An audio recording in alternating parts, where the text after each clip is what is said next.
available, and also I'm a high on Martez Wilson, so I wouldn't discount the fact that defensive numbers could overtake that scenario. So I just don't feel confident enough. But yeah, I guess I should have gone a little, especially looking at the final mock. It's 13 offensive players, so apparently I feel confident enough to 13 out of 32. All right, now Shane, you are the only one that went the opposite way here, so there could be a lot of points you can gain on Scott and myself if you turn out to be right, because Scott and I will lose 23 and 22 potential points. You'll gain 6 if it is under. What was the reason, Shane, for you to go under, because the rest of us like the overs? Well, for me, I think it's just very, very close. And when you look at the end of the first round, there's a lot of defensive players that are looking like they're going to fall out of the first round that were kind of in that mix for a while. And then we're talking about these quarterbacks like Andy Dalton, like Ryan Mallett that may sneak up in there. I think if those quarterbacks are not involved in the first round, then we could definitely see 10 or 11 offensive players taken. I think perhaps one of these offensive linemen falls to the second that Scott mentioned that we didn't think. So it's going to be close. I figure this might be a way for me to make up some points with this. And I just think this defensive class, especially the D-line class, is so good that if someone like Brandon Harris, Cam Hayward jump into the first round, then to get the over for the defensive players at 21.5, then you're probably looking at the offensive players being fallen out. So I think if I get these two right, this could make or break this contest for me. Yeah, and it's interesting because Scott and I, again, in agreement, as confident as we were on there being over 11.5 offensive players, we both took the under on 21.5 defensive players. I risked 22 points. Scott risked 29. And Scott, this was just kind of like, I just feel really confident that it's going to shake down a little differently. And like I said, I looked at probably 5 different drafts, mock drafts, and there was not one that had fewer than 11 offensive players and that had more than 21 defensive players. So I thought, if there's 5 different mock drafts, everybody's kind of in agreement here. I feel pretty confident on these two, and you kind of felt the same way. Yeah, and I'm just counting up right there. I think I have 19 defensive players in my final mock, if my math was correct quick there. Everyone focuses on what a great defensive line classes is, and it is. It absolutely is. But they're going to come off the board fast and furious, and once they're gone, there's going to be a pretty significant drop-off. So I really think it's going to, teams are going to turn their attention that second half of round 1 to those offensive linemen. I think you're going to see offensive linemen go. I think you're going to see a couple quarterbacks go late in the first round. And Mark Ingram's going to be in that mix as well. So I just really think as good as this defensive crop is, it's not that good that it's going to be more than 2/3 of the first round or 2/3. Now, Joe, you went under with Scott and I again, but not a lot of points at stake here, just 4. Kind of regret that you didn't put more points on this as you kind of listening to it and seeing that you're in agreement with both of us. Or are you happy with your 4 points you stand to gain here? Kind of regretting I didn't go over. Once again, the verbiage of the contest maybe threw me off a little bit. But looking at my mock draft, I've got 19, similar to Scott. So I'm just glad I didn't risk a ton of points on this because it's much like Shane said. These two questions are very closely related. I think it's going to be a difficult decision here. It's going to come right down to it, in my opinion. And once again, though, just looking at these simple numbers, it's a really great defensive class here coming into 21. Well, it's going to be a lot of fun. I don't know that there's going to be anybody else but the 15 to 17 people that fill this out. They're going to be cheering every time an offensive player is selected, every time a defense, and then counting it up for the whole first round. But it's one of those picks that gives you something to really root for, as if you didn't have enough interest in the draft already, but really get excited for and root for over the entire first round. Shane, you're the contrarian here. You went with over. Didn't risk a lot of points, just 5. But when you're talking about Scott and I have so much to gain from the under, huge point swing in what your final points could be over ours by taking the opposite, even though you only risked 5 points on there.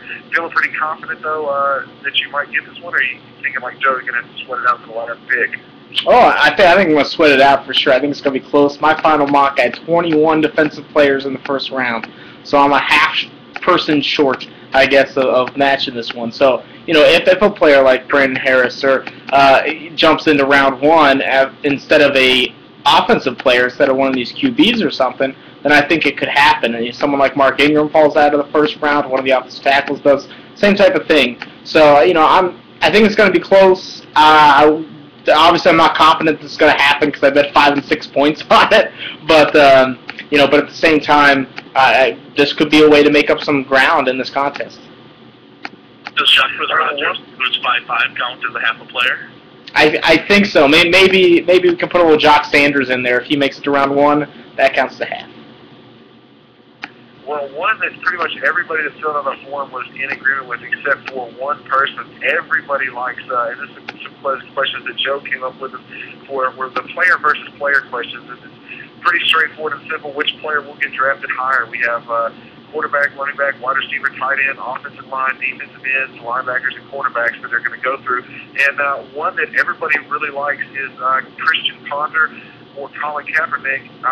The majority of people, I think only one person went with Kaepernick. Everybody else going with Ponder, and it's just going to be a matter of how many points can you make up. This was some people's number one question, taking 25 points on it. When I look at least the 4 of us that are on the phone line, Shane, you were the most confident, putting 20 points that Ponder will go ahead and cut Kaepernick. I went with 18 points, and Scott and Joe have 15 points to gain here. Shane, one you're pretty confident on. Sounds like everybody is. At least if Kaepernick goes ahead of Ponder, everybody's going to be losing points, but you're going to lose more than that. But you think this is pretty much a slam dunk? Ponder's going ahead of Kaepernick? Definitely based on my evaluation, I think it's a slam dunk, and I think there's some teams at the top of round 2, like Buffalo, very interested in Ponder, San Francisco, and so I feel like they're going to take their shot on a player like him over Kaepernick. Maybe even Ponder sneaks into round 1, so I'm pretty confident on this one. I think Kaepernick's going to fall a little bit more than people are thinking. All right, well, I'm just sort of doing my email, and somebody sent me a thing saying they'd like to get involved in the NFL Draft Guru contest. I promptly sent them back, sorry, bro, deadline's passed, you can always try again next year, so that's one less person we have to compete with, at least for this year. Scott, what are your thoughts on Ponder here? Because it's one that, you know, all of us are kind of in agreement here. You think it's pretty easy, he goes ahead of Kaepernick? Yeah, I'm pretty confident, especially with the way the draft order is now. The only reason I didn't give it rank even higher is simply because I think there's a chance some teams are going to be trading around and moving around, and if for example, a team like the Tennessee Titans really likes Colin Kaepernick, maybe they jump up ahead. But I think I kind of have Ponder penciled in pretty early in the second round, maybe even the late first round. So I'm relatively confident, but you know, there's some of these matchups I'm sure we're going to talk about that I'm really confident in. This one's kind of right in the middle for me.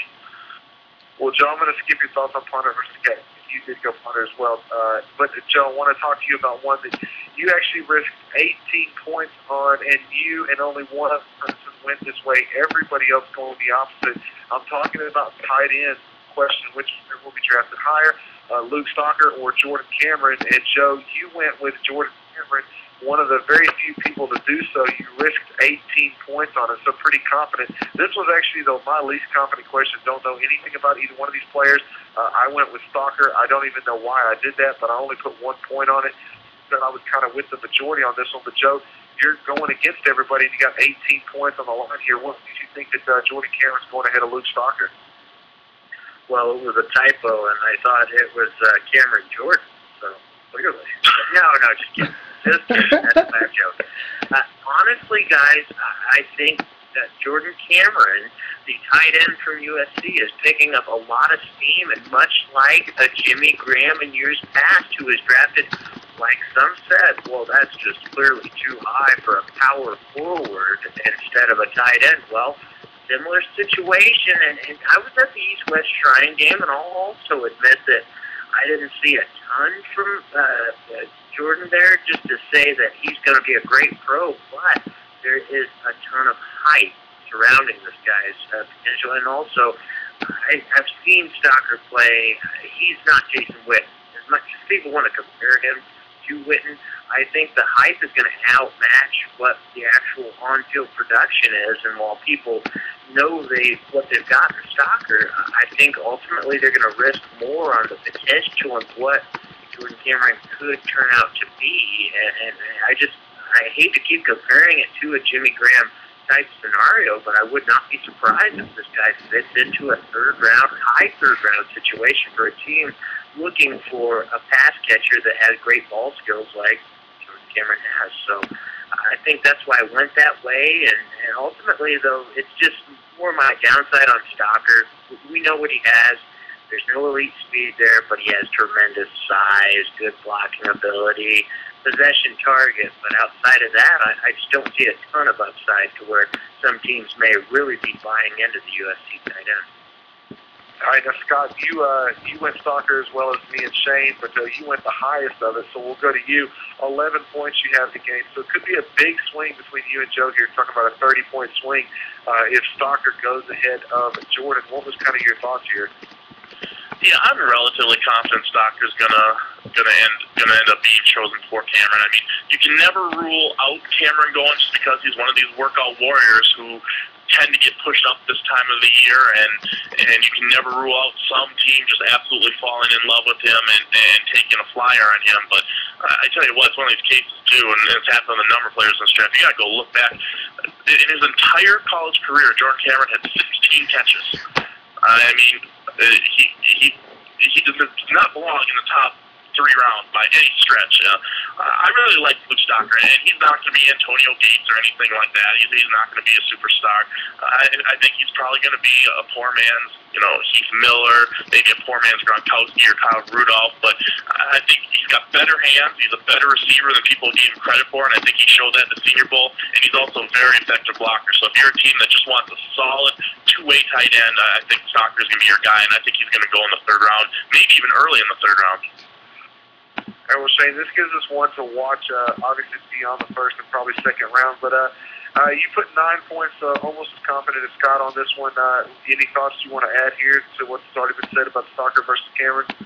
I think the big difference here for me is the type of player they are, because Stocker can block as well as catch. Cameron just a pass catcher, which doesn't always mean that he'll go lower, but there are a lot of those types of players in this draft with DJ Williams and Julius Thomas and Virgil Green that are, probably going to go over Jordan Cameron. So that's why I went with Luke Stocker. I think someone will want that complete package of a tight end first.